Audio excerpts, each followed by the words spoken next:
ainda não me conhece, meu nome é Elaine, sou professora de História e no vídeo de hoje nós vamos continuar a falar das rebeliões no Brasil colônia. Então, sem perder tempo, vamos para o vídeo. Bom, gente, no vídeo passado nós falamos então sobre o descontentamento dos brasileiros com o governo português. Este descontentamento vai aumentando cada vez mais devido à fiscalização crescente, especialmente em Minas Gerais, e a questão da cobrança de impostos. Estamos falando do século XVIII. As ideias iluministas já estavam se espalhando aí pelo mundo. E aqui no Brasil, o que acontecia? Os filhos dos grandes proprietários de terras, dos grandes comerciantes, eles iam estudar na Europa, eles iam fazer faculdade na Europa.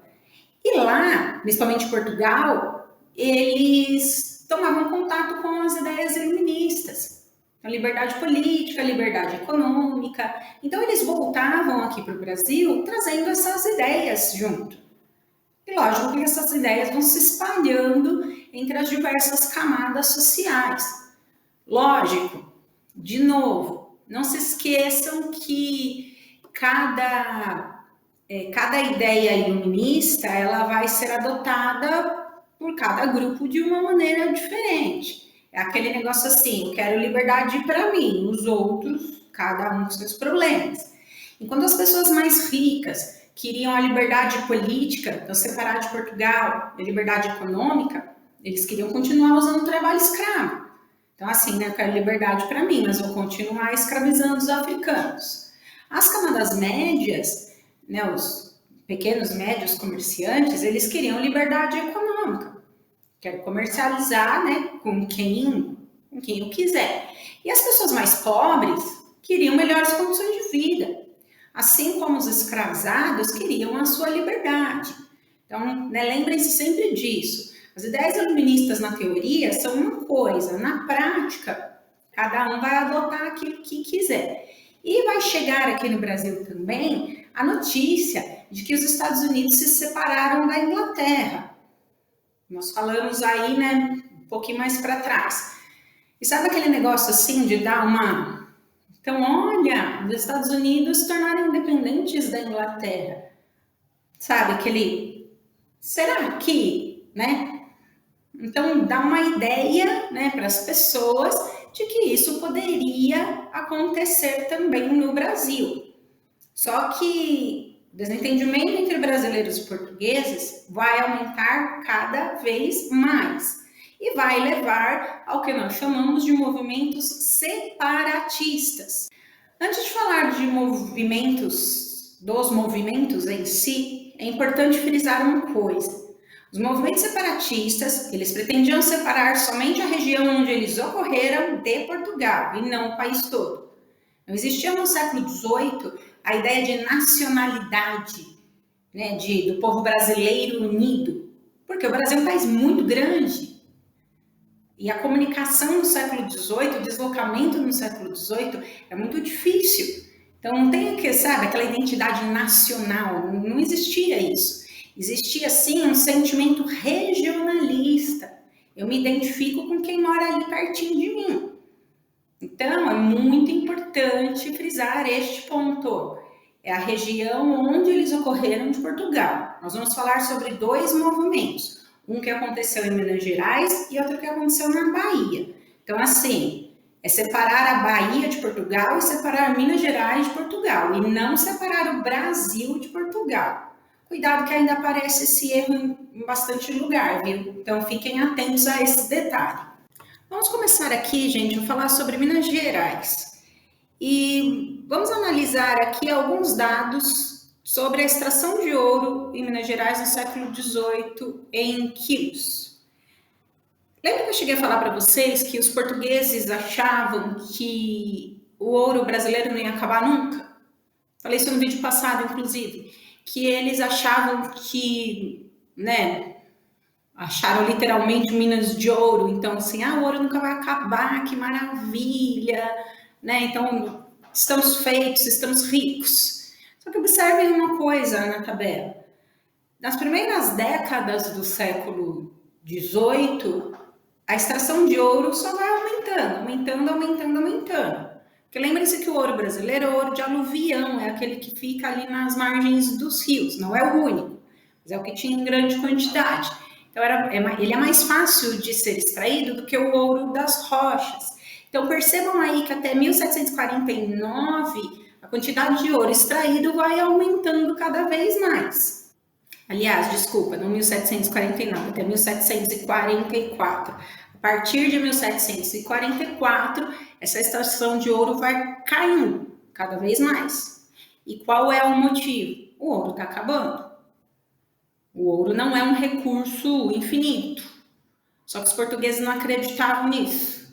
Eles achavam que os brasileiros estavam escondendo ouro literalmente.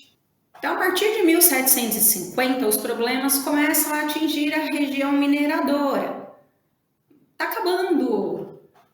Não tinha mais como cumprir com as obrigações tributárias, ou seja, com os impostos.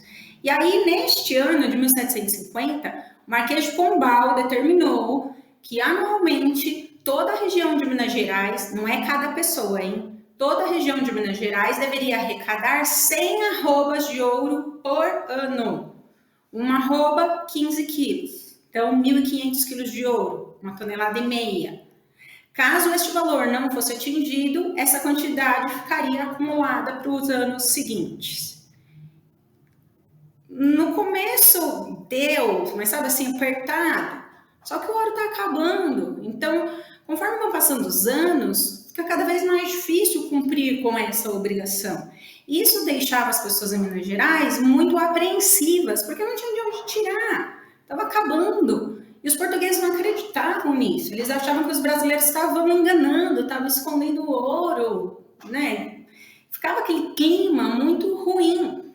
Então, assim, olha, não tem mais, não dá, a gente não consegue, não tem mais, não tem mais, não tem mais. Só que assim, não, vocês estão escondendo, vocês estão escondendo, vocês estão escondendo, a dívida vai acumulando cada vez mais.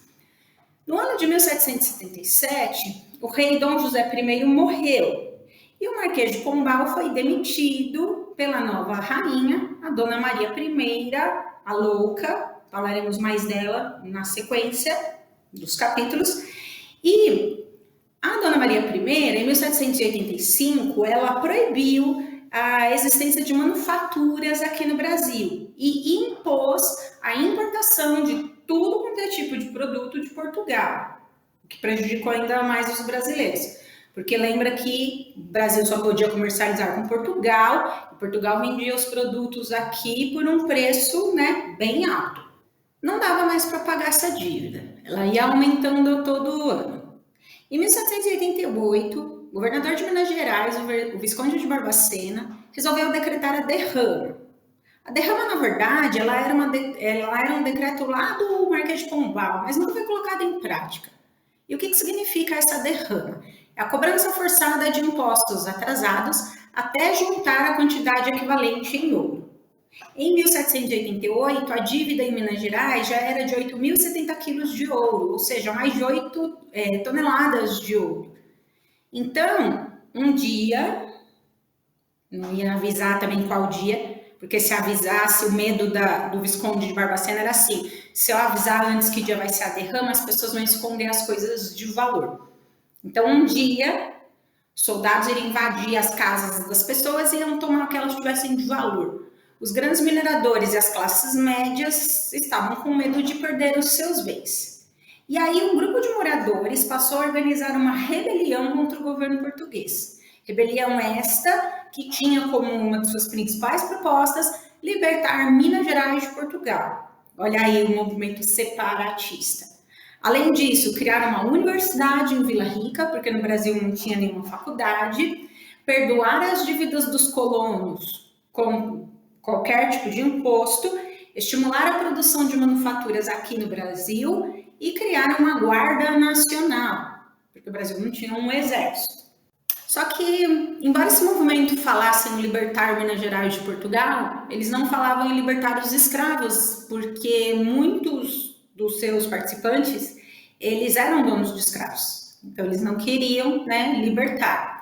Esse movimento é aquele que tem como uma das suas figuras principais o Tiradentes, o Joaquim José da Silva Xavier. Daqui a pouquinho eu falo dele. Esse movimento começaria no dia do derrama. Então, era, né, todo mundo ficar atento. Então, começou a derrama, vai começar um movimento. Só que esse movimento não chegou a acontecer, porque o Joaquim Silvério dos Reis, que participou das reuniões aí do movimento, que tinha muitas dívidas com o governo, ele foi até os Conde de Barbacena e denunciou o movimento em troca do perdão das suas dívidas. Então, assim, olha, sou Joaquim Silvério dos Reis, tenho dívidas com o governo, mas sei de um movimento, vou contar tudo se vocês perdoarem minhas dívidas. A hora que ele recebeu o papel com perdão das dívidas, ele abriu a boca e contou tudo que ele sabia. Nome, sobrenome, onde morava, profissão, tudo. As ideias, tudo. Aí o Visconde de Barbacena mandou suspender a derrama, então para tudo, não vai mais ter derrama, e vamos começar a investigar essas pessoas. E aí as pessoas que foram denunciadas pelo Joaquim Silvério dos Reis acabaram sendo presas. Os participantes foram presos, começaram a ser interrogados, foram levados ao Rio de Janeiro, que era a capital, porque era um crime muito grave. E um dos participantes, o poeta Cláudio Manuel da Costa, foi encontrado enforcado na sua cela. Isso foi considerado um suicídio, mas, sabe assim, ficou uma história meio esquisita.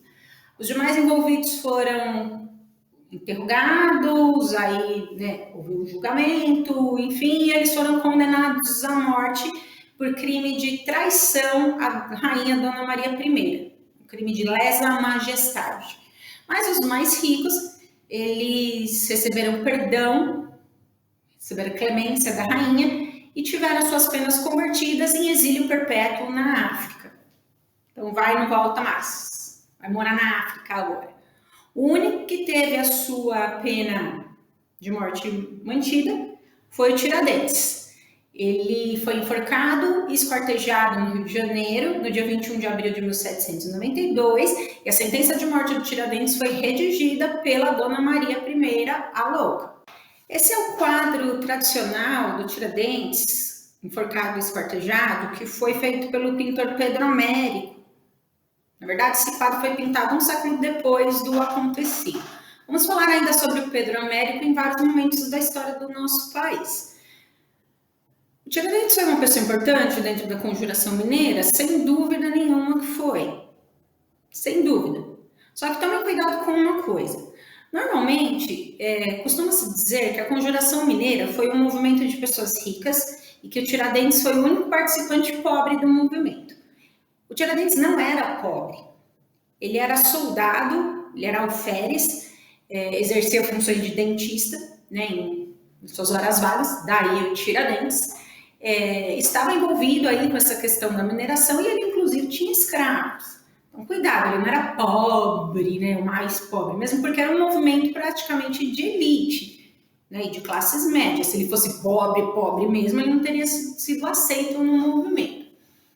E esse quadro, ele serve para que a gente faça uma análise de construção de imagens históricas, que eu já venho falando para vocês em alguns vídeos aqui do canal. Muito provavelmente, o Tiradentes não estava com cabelo longo e barba longa no dia da sua execução. Não era um costume da época. Não existem fotos dele, então, né? Mas provavelmente não. Ele deveria, provavelmente, ele estaria cabelo raspado, barba raspada, enfim. Na República, no século XIX, quando a elite de homens brancos que proclamou a República foi escolher uma pessoa que pudesse ser um herói nacional, eles foram procurar justamente num movimento de pessoas brancas e ricas, uma pessoa que se encaixasse nessa figura de herói. E aí eles encontraram o Tiradentes. Foi construída a imagem histórica do Tiradentes como um herói, uma pessoa que deu a vida, né, pela sua pátria e pelo seu povo. Então, 21 de abril, né, é dia de Tiradentes, é feriado. Muito cuidado, não estou dizendo que ele não foi importante para a história do Brasil, ele foi importante. Mas olha aqui esse quadro, ele está sendo representado de uma forma apareceram um Jesus Cristo de feições europeias, não é mesmo? Então dá uma aura religiosa, uma coisa religiosa aí à figura do Tiradentes. E aí, né, isso que é... Gente, entendam uma coisa, não é uma mentira, hein? É uma construção de uma imagem histórica. Nós já falamos isso várias vezes e isso acontece ao longo da história da humanidade, principalmente quando a gente fala sobre questão de heróis. Então, a Conjuração Mineira foi o primeiro movimento separatista que queria separar a sua região de Portugal, um movimento que não deu certo, porque ele foi denunciado pelo Joaquim Silvério dos Reis e que teve como consequência a prisão, né, dos seus envolvidos e o enforcamento e esquartejamento do Tiradentes, que era para servir como exemplo. Então, assim, quem se revoltasse contra a coroa portuguesa, este era o seu fim. E, de novo, o Tiradentes não era pobre. Dentre todos os participantes, ele pode ser considerado o menos rico, digamos assim. Mas ele foi, sim, uma figura importante na nossa história, ok? Se você ficou com alguma dúvida, deixe um comentário, que esse assunto é muito importante. Compartilhe também o vídeo com seus amigos, deixe um like, se inscreva no canal e ative o sininho para não perder nenhuma novidade. Vou deixar para vocês como tela final a parte 1 do vídeo que fala sobre as rebeliões nativistas, que são aquelas que não tinham a intenção de separar o Brasil de Portugal. Eu espero vocês nesse vídeo, então. Um beijo e até mais. Tchau!